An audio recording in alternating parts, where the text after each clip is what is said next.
两个方盖合成一个几何体，然后用这个几何体就可以求出球的体积，怎么做到的呢？这个名为谋合方盖的几何体，从形状来看就像是两个盖饭菜的罩子，然后合到了一起。不过在谋合方盖中，它的横截面都是正方形，并且这个特殊的几何体其实早在1700多年前就被提出来了，发明者就是魏晋时期的著名数学家刘辉。刘辉在为古代著名数学集《九章算术》作注的时候，发现书中关于开立元数的描述有误，也就是对球的体积的算法有误。九章算术中，依据正方形图中圆的面积与外接正方形面积的关系是派比4，然后就推断，如果将一个球放在圆柱体中，那么球的体积与圆柱体的体积之比应该也是派比4。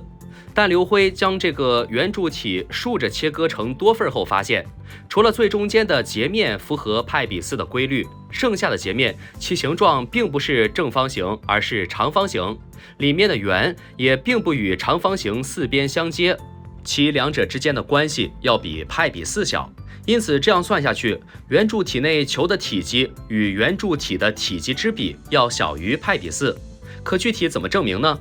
刘辉用反证法设计出了一个符合派比4的几何体，也就是谋合方盖。它相当于两个圆柱体上下相交，然后产生的一个共同体部分，并且如果在这个几何体内放上一个球体再进行切割，那么不管哪个截面都是符合派比4的规律。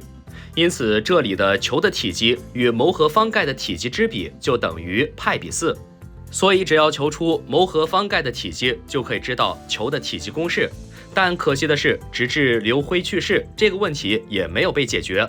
那球的体积最后有没有算出？具体又是由谁算出的呢？时间来到200年后的南北朝时代，其中南朝有一位著名的数学家祖冲之，他有一个儿子名叫祖艮。他们两人根据刘辉留下的思路，终于将球的体积给算了出来。在这个过程中，祖冲之父子主要提出了一个祖艮原理：密室既同，则积不容易。而这就是算出球的体积的关键。这里密的意思是指水平截面的面积，室则代表几何体的高。整句话说的是两个等高的几何体，若其任意等高处的水平截面积相等，则这两个几何体的体积相等。就像是两列一样的书堆，一列整齐堆放，一列交错堆放，虽然两者形状不同，但其高度和底面积相同，且中间不管任何地方的平行截面积也都相同，那么它的体积就一定是相同的。因此假设有一个半球，半球旁边有一个等底等高的圆柱体，且圆柱体中间被挖去了一个等底等高的圆锥体。如果此时对两者进行截面，那这个半球的截面积就等于圆柱挖圆锥剩下的圆环截面积。根据祖艮原理，其体积也就相等。于是通过对圆柱体体积的计算，便可以得到球的体积公式。祖冲之父子就是用这样的思路将谋合方盖的体积算了出来，进而推出了球的体积公式。虽然过程复杂，但比欧洲人算出的要早1000年，这足以可见古代人的智慧。